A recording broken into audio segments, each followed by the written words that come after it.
ನಮಸ್ತೆ ಎಲ್ಲರಿಗೂ, welcome back to my channel Ganu Prakash vlogs. ಇನ್ನೂ ಯಾರು ನನ್ನ ಚಾನಲ್ ಸಬ್ಸ್ಕ್ರೈಬ್ ಮಾಡ್ಕೊಂಡಿಲ್ಲ, ಸಬ್ಸ್ಕ್ರೈಬ್ ಮಾಡ್ಕೊಂಡು ನೋಡಿ, ನನಗೆ ಸಪೋರ್ಟ್ ಮಾಡಿ. ಮತ್ತು ಇದು ನಮ್ಮ ಊರು, ನಮ್ಮ ಊರಿಗೆ ಹೊರಟ್ವಿ. ಇದು ನೆಕ್ಸ್ಟ್ ಡೇ ವ್ಲಾಗು. ಕನಕಾಂಬರ ಗಿಡ ನೋಡಿ ಎಷ್ಟು ಚೆನ್ನಾಗಿದೆ. ಬೆಳಗ್ಗೆನೇ ಹೂವು ಫುಲ್ಲು ಅರಳಿಬಿಟ್ಟಿದೆ. ನೋಡೋಕೆ ಮಾತ್ರ ತುಂಬ ಚೆನ್ನಾಗಿದೆ. ನಮ್ಮ ಮನೆ ಎದುರುಗಡೆನೇ ಒಂದು ಮನೆಯಲ್ಲಿ ಬಿಟ್ಟಿತ್ತು ಹೂವು. ತುಳಸಿ ಗಿಡ. ನಮ್ಮ ಪೂಜೆ ಕೂಡ ಮುಗಿಸಿದ್ವಿ. ನಮ್ಮದು ದೀಪಾವಳಿ ಹಬ್ಬದಲ್ಲಿ ನಮ್ಮ ಊರಿಗೆ ಹೋಗಿ ದೀಪ ಅಂಟಿಸಿ ಪೂಜೆ ಮಾಡಿಸ್ತೀವಿ ನಾವು. ಪ್ರತಿ ವರ್ಷ ಕೂಡ ಹೀಗೆ ಮಾಡ್ತೀವಿ. ನಮ್ಮ ಮನೇಲಿ ಪೂಜೆ ಕೂಡ ಆಯಿತು. ನನ್ನ ಹಸ್ಬೆಂಡ್ ಪೂಜೆ ಎಲ್ಲ ಮುಗಿಸಿದ್ರು. ಇನ್ನು ಮುಗಿಸಿಕೆ ದೇವರಿಗೆ ತಂಬಿಟ್ಟೆಲ್ಲ ರೆಡಿ ಮಾಡಿಕೊಂಡು ದೇವ್ರಿಗೆ ನೈವೇದ್ಯ ಎಲ್ಲನೂ ರೆಡಿ ಮಾಡ್ಕೋಬೇಕು. ನಾವು ಎಲ್ಲ ಮಾಡ್ಕೊಳ್ತಾ ಇದ್ದೀವಿ. ನನ್ನ ಯಜಮಾನ್ರು ಪೂಜೆ ಎಲ್ಲ ಮುಗಿಸಿದ್ರು. ನಾವು ಕೂಡ ಈ ಕಡೆ ತಂಬಿಟ್ಟನ್ನೆಲ್ಲ ರೆಡಿ ಮಾಡ್ಕೊಂಡ್ವಿ. ನಮ್ಮ ಅತ್ತೆ ಎಲ್ಲ ರೆಡಿ ಮಾಡಿ ಇಟ್ಟಿದ್ದಾರೆ ತಂಬಿಟ್ಟು.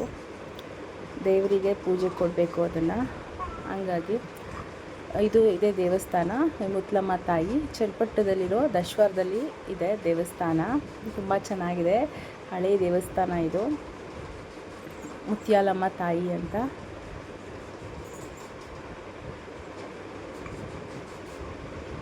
ತುಂಬ ಸುತ್ತ ಹಸಿರುಗಳ ಮಧ್ಯೆ ಇದೆ ದೇವಸ್ಥಾನ.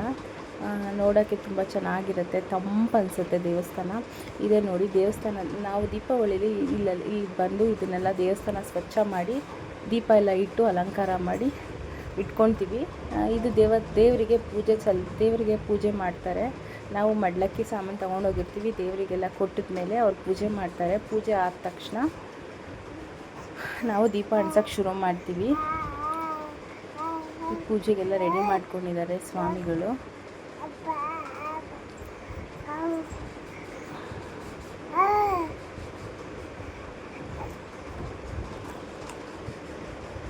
ಏನೋ ಪ್ರತಿ ವರ್ಷ ನಮ್ಮ ಮನೆ ದೇವ್ರಿಗೆ ಹೋಗಿ ಪೂಜೆ ಮಾಡಿಸ್ಕೊಂಡು ಬರೋದಂದರೆ ಏನೋ ಒಂಥರ ನೆಮ್ಮದಿ ಅನಿಸುತ್ತೆ. ಇದೇ ನೋಡಿ, ಈ ಥರ ಕಟ್ಟೆ ಇಟ್ಟಿದ್ದಾರೆ. ಕಟ್ಟೆ ಮೇಲೆ ದೀಪಗಳೆಲ್ಲ ಇರೋ ಜಾಗ ಇದೆ. ದೀಪನೆಲ್ಲ ತೊಳೆದು ನೀಟಾಗೆ ಕ್ಲೀನಾಗಿ ತೊಳೆದು ಎಲೆ ಇಟ್ಟು ಅದ್ರ ಮೇಲೆ ಸಗಣಿ, ಆಮೇಲೆ ಅದ್ರ ಮೇಲೆ ದೀಪ, ಅರಿಶಿನ ಕುಂಕುಮ ಇಟ್ಟೆಲ್ಲ ರೆಡಿ ಮಾಡ್ಕೊಂಡಿದ್ದೀವಿ. ಇನ್ನು ಗರುಡಗಂಬದ ಹತ್ರ ದೀಪ ಅಂಟಿಸಿ ಕರ್ಪೂರ ಆರತಿ ಮಾಡಿ ದೀಪ ಅಂಟಿಸೋಕ್ಕೆ ಶುರು ಮಾಡಿದ್ದೀವಿ. ಎಲ್ಲ ಸೇರಿ ಮಾಡಿದ್ದೀವಿ. ಇಡೀ ಫ್ಯಾಮಿಲಿ ಎಲ್ಲ ಸೇರ್ತೀವಿ ಹಬ್ಬದಲ್ಲಿ. ರಿಲೇಷನ್ಸ್ ಎಲ್ಲ ಬರ್ತಾರೆ. ಎಲ್ಲ ಸೇರಿ ಮಾಡ್ತೀವಿ ಪೂಜೆನ. ಚೆನ್ನಾಗಿರುತ್ತೆ ನೋಡೋಕ್ಕೆ. ಈ ಥರ ಎಲ್ಲ ದೀಪ ಅಂಟಿಸ್ತೀವಿ. ಮತ್ತು ದೇವಸ್ಥಾನದ ಸುತ್ತ ಎಲ್ಲ ದೀಪ ಅಂಟಿಸಿ ಕಿಟಕಿ ಹತ್ರ ಸುತ್ತ ದೇವರ ಪ್ರದಕ್ಷಿಣೆ ಹಾಕೋ ಜಾಗ ಕಡೆ ಎಲ್ಲ ದೀಪ ಅಂಟಿಸಿ ಮಾಡ್ತೀವಿ. ಕೊನೆಯಲ್ಲಿ ನನ್ನ ಯಜಮಾನರು ಈಡ್ಗಾಯಿ ಹೊಡಿತಾ ಇದ್ದಾರೆ. ಪೂಜೆ ಎಲ್ಲ ಆದಮೇಲೆ ಈಡ್ಗಾಯಿ ಹೊಡೆದು ಪೂಜೆ ಮಾಡಿಸ್ಕೊಂಡು ಮನೆಗೆ ಹೊರಡ್ತೀವಿ.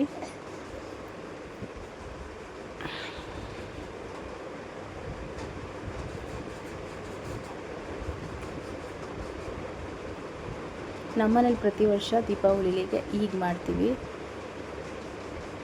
ಮಕ್ಕಳು ಕೂಡ ಸಂಜೆ ಪಟಾಕಿ ಹೊಡಿತಾ ಇದ್ದಾರೆ. ಅದು ಕೂಡ ಬರ್ತಾನೆ ಇಲ್ಲ, ಇವಾಗ ಬಂತು.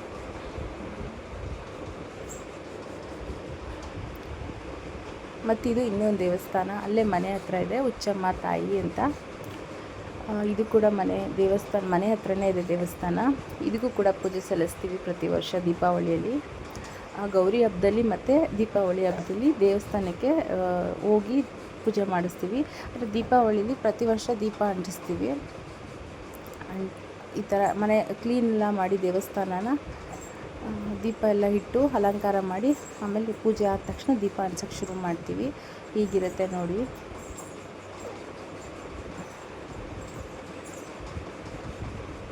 ನಮಗೆ ದೀಪಾವಳಿ ಸ್ಪೆಷಲ್, ಡಬಲ್ ಸ್ಪೆಷಲ್ ಅಂತ ಹೇಳ್ಬೋದು. ನಾವು ನಮ್ಮನೆಯಲ್ಲೂ ಮಾಡಿ ಊರಿಗೆ ಹೋಗಿ ಊರಲ್ಲೂ ದೇವಸ್ಥಾನಕ್ಕೆಲ್ಲ ದೀಪ ಅಂಟಿಸಿ ಪೂಜೆ ಮಾಡ್ತೀವಿ.